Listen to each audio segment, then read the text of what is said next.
और रावी का केस जो है वो बहुत ही ज़्यादा कॉम्प्लिकेटेड था। तो ऑलमोस्ट 75 टू 80% ब्रेन जो है वो डैमेज। पहले हमें नहीं पता था तो मैडम हमें। की वीडियोस देखी हमने सारे बच्चों की, कैसे कैसे होता है। और सिटिंग में भी काफ़ी सीटिंग तो इम्प्रूव है। अब बैठ जाती है, विदाउट सपोर्ट बैठ जाती है अच्छे से, बोलती है, चीज़ों को थोड़ा मांगने लग गया। पहले तो बिल्कुल कुछ नहीं था। वो डॉक्टर्स तो बोलते हैं इसका कोई ट्रीटमेंट है ही नहीं इस चीज़ का, ये तो है ही नहीं ऐसी बीमारी।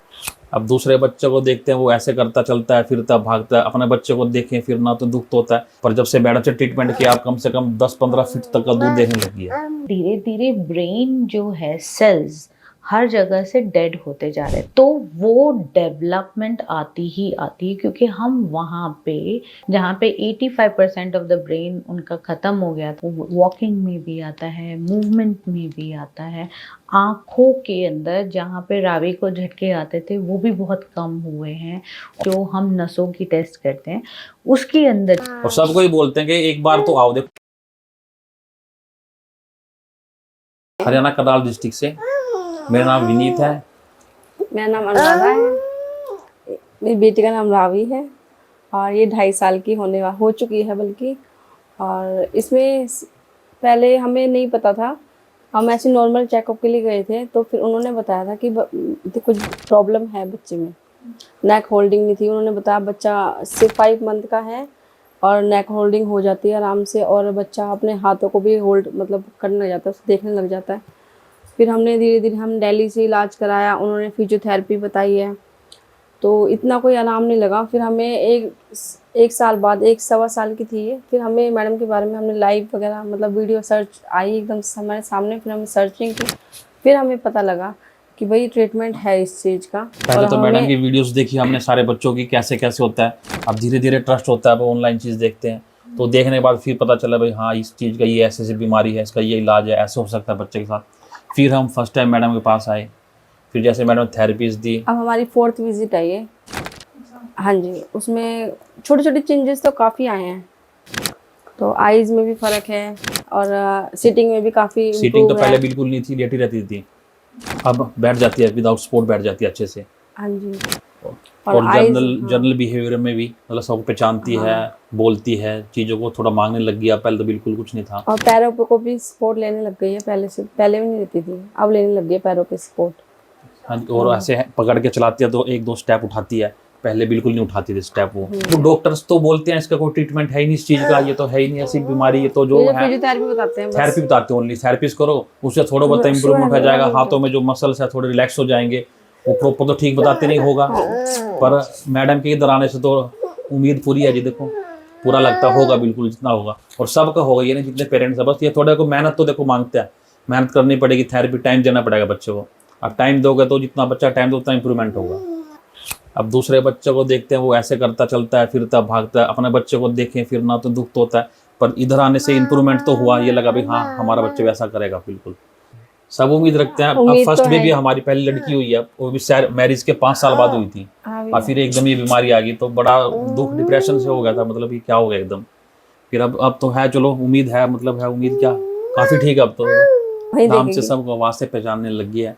पहले तो ऐसे लेटी रहती थी, पता नहीं था कोई आ रहा है जा रहा नहीं। थोड़ा बहुत ही था, इतना नहीं था जितना बोला। बॉडी भी फ्लोपी ज़्यादा थी पहले, अब थोड़ी, अब काफ़ी उसमें भी फ्लोपी नहीं है, इतनी नहीं है, पहले ज़्यादा थी। विजुअलिटी में विजुअल टेस्ट करवाया था, अब डॉक्टर बोलने लगे भाई इतना देख पाएगी, इतना देख पाएगी। वो भी पता नहीं एज के अकॉर्डिंग देख पाएगी नहीं देख पाएगी, पर जब से मैडम से ट्रीटमेंट किया आप कम से कम 10-15 फीट तक का दूर देखने लगी है। This is a case study for Ravi. और रावी मेरे पास जो है अभी 4th सेट तक का जो है उसकी ट्रीटमेंट चली है। और रावी का केस जो है वो बहुत ही ज़्यादा कॉम्प्लिकेटेड था, because when she came to me उसका ऑलमोस्ट 75 टू 80% ब्रेन जो है वो डैमेज था। एंड सेकेंडली उसका जो ऑसिपिटल एरिया है, और दूसरा रीजन जो हम कहेंगे कि पेरेंटल रीजन, ये दोनों चीज़ें के अंदर वाइट मैटर का डायलेशन हो रहा था। डायलेशन की जब हम बात करते हैं इसका मतलब कि वो डीजनरेट होना, ठीक है। तो जब एक ब्रेन क्या करता है कि जब उसको एक पार्ट की ज़रूरत नहीं होती है तो वो धीरे धीरे उस पार्ट को ख़त्म करता जाता है, ठीक है। So when that is happening at a very young age, आप समझ लो कि जो एज होती है बच्चे की वो छोटी होती जाती है, ठीक है। So when we spoke to Ravi, the parents came very very worried, क्योंकि बच्चे की हेल्थ डिटोरिएट होती जा रही थी, and that's what is written in the MRI। दूसरी चीज़ क्या थी कि धीरे धीरे ब्रेन जो है, सेल्स हर जगह से डेड होते जा रहे थे, जिसको हम PVL कहते हैं। तो PVL के अंदर भी ग्रेड 1, 2 और 3 था। So now when Ravi came to us, it was PVL 3, ठीक है। अब जब हम लोग उसका MRI किया है तो उसमें से PVL 3 नहीं रहा है और it is just PVL।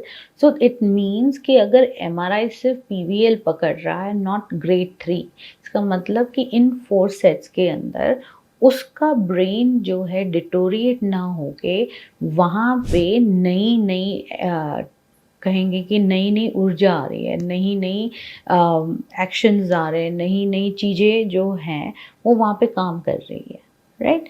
So when we are talking about regeneration of cells, कोई कहेगा कि अरे ऐसा कुछ रीजनरेट नहीं होता है। क्यों नहीं होता है? वन थिंग, अगर आज हमारी बॉडी के अंदर सारी चीज़ें रीजनरेट मोड में है, तो एक अगर जहाँ पे इंजरी हुई है, अगर हम बार बार उस एरिया को स्टिम्युलेट करते हैं तो वो डेवलपमेंट आती ही आती है, क्योंकि हम वहाँ पे जो है एक जान डाल रहे हैं। तो जब हम जान डालते हैं तो ये समझ लीजिए कि वो ऊर्जा वहाँ पे स्टिम्युलेशन दे रही है, and that stimulation causes the frequency to generate new cells, okay, and it has been proved again and again with all my previous patients भी जो हैं जिनके अंदर changes आए हैं, जहाँ पे 85% of the brain उनका ख़त्म हो गया था, डॉक्टर ने उनको शायद 2-3 साल दिए थे जीने के लिए, आज वहाँ पे वो बच्चा थ्राइव कर रहा है, वो स्कूल जा रहा है, वो चीज़ें अपने आप कर रहा है, राइट।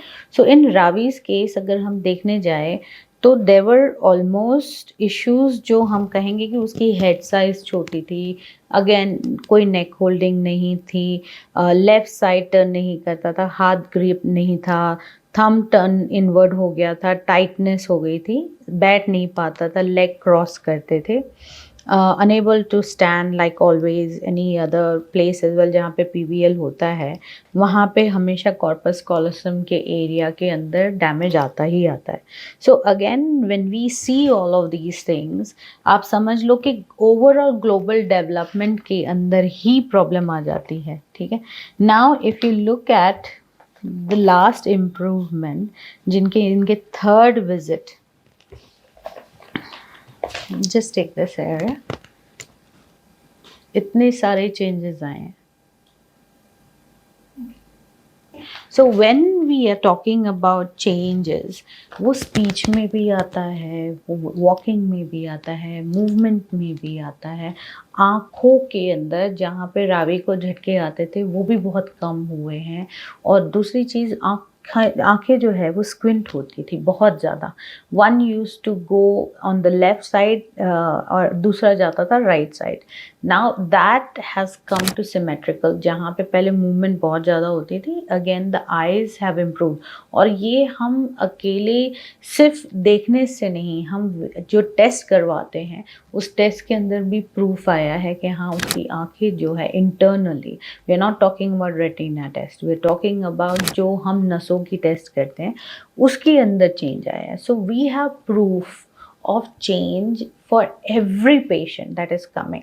उसके बिना जो है आप उसको प्रूव नहीं कर सकते to a parent, but by all these test we have proved again again कि हम लोग रीजनरेट कर सकते हैं, and thanks to all the doctors who have been helping me out in all this. Vision में काफ़ी इम्प्रूवमेंट हुआ है इधर आकर, और जनरल बिहेवियर में तो काफ़ी हुआ है, मतलब सबको पहचानने लगी है, बोलने चीज़ को मानने लगी है, बाथरूम लैटरिन आता वो बताने लगी है। ये छोटे छोटे चेंजेस आए हैं, उस टाइम पे भी हमें 3-4 चेंजेस आ गए थे। ट्रीटमेंट के आफ्टर ट्रीटमेंट कुछ ना कुछ चेंज जरूर आता है, कुछ ना कुछ देखने को मिलता है, घर जाते हैं तो देखना कुछ ना कुछ लगता है भाई हाँ, ये भी मन में वो बोलते हैं ना, उत्साह सा रहता है, एक्साइटमेंट रहता है कि अब ट्रीटमेंट होगा, अब क्या हमें क्या दिखने को मिलेगा, क्या चेंजेस मिलेंगे। और सबको ही बोलते हैं कि एक बार तो आओ, देखो आप इधर उधर भी पैसा लगा रहे हो, घूम रहे हो, टाइम दे रहे हो, तो एक बार आओ, 3-4 महीने मेहनत करो, आपको अपना आप चेंज लगेंगे। अब चेंज लगेंगे तो आपके अंदर अपना आप लगेगा हाँ मुझे करवाना चाहिए। अब उधर थेरेपी वाले तो कुछ नहीं बोलते, बस वो तो एक्सरसाइज करवाते हैं, उससे इतना इंप्रूवमेंट नहीं हो पाएगा। नेक होल्डिंग तो प्रॉपर है ही है, थोड़ी बहुत देखो माइनर सी है, बाकी है प्रॉपर है। और हाँ साइड नहीं रखती है, खड़े होने पे थोड़ी करती, वैसे नहीं साइड रखती पहले। हाँ जी हाँ जी, यानी स्पोर्ट्स से तो खड़ी हो जाती है। पापा का है, पापा पापा का है, पापा अच्छा मम्मी का है, मम्मी का मम्मी। रवि लाइट कहाँ पर है बेटे? लाइट लाइट देखो, लाइट लाइट बोली, लाइट बोली, लाइट बोली, है ना लाइट है। हाँ। पंखा कहाँ पर रवि? पंखा कहाँ पर है? ओ पंखा है वहाँ पे होता है पंखा, इसे पता पंखा ऊपर होता है, पंखा देखती है। रवि टीवी कहाँ पर है बेटे? टीवी यहाँ नहीं है, टीवी दिखा नहीं, टीवी कहाँ पर यहाँ है? नहीं है। सर्च वाले ने अम्मा बोला था, अम्मा बोला था। अम्मा बाबा। पेरेंट्स को तो रहता ही है, बच्चा बोला हमें पुकारे एकदम, कहाँ जाएगा, और आवाज का कहाँ जाएगा? वो ना बच्चे की पता नहीं आवाज कैसी है, बोले जो पता लगता है कैसी आवाज है बच्चे की, वो जल्दी अच्छे लगते हैं। सोएगा। अब जैसे फोन भी करते हैं तो फोन पीछे से अब्बा अब्बा अब्बा ऐसे बोलती है वो, तो अच्छा लगता है सुनने में। अपने आप पता लग जाएगा। सेकंड मंथ के बाद बच्चे की नेक होल्डिंग 2.5 मंथ या 3 मंथ में हो जानी चाहिए। नेक होल्डिंग सबसे मेन तो यही लगता है, और 3 मंथ में उसका कांटेक्ट भी हो जाता है, आई आई कांटेक्ट कांटेक्ट होना चाहिए। सबसे मेन ग्रिपिंग हो जाती है। सबसे मेन बड़े बड़े चेंजेस तो यही होते हैं, मतलब होते हैं इन बच्चे सिम्टम्स से पता लगता है बच्चे में, यदि प्रॉपर है तो बच्चा ओके है, नहीं है तो देखो दिक्कत कुछ है। लोग। और नेक होल्डिंग तो साफ Main पता है लग वो तो, जाएगी, neck सबसे holding। मेन तो यही हो जाती है। 5-6 मंथ में तो बच्चा अपना आप सिटिंग ऐसे स्पोर्ट से सिटिंग कर लेता है, चीजों को पकड़ने लग जाता है, चीज सामने कुछ रखता है, टॉयज रखते हैं, अच्छा आइज कांटेक्ट है, नाम बोलते हैं, वैसे ही वॉइस करते हैं, रिएक्ट करता है वॉइस की तरफ बच्चा। सामान उठाना आराम से प्रॉपर ही। अब हमारा सेकंड बेबी है, वो सारे टच वुड सब कुछ, तो उसको देख के तो हमें और लगता है कि भाई फर्क तो वो तो देखो है ही है, जमीन आसमान का फर्क है, पर वही ना अब होगा, उम्मीद सब अच्छा होगा। ये कि एक बार जिसके पेरेंट्स बोलते हैं जिसको बच्चे को दिक्कत है, एक बार आए जरूर, दिखाए जरूर, मैडम के पास जरूर आए एक बार।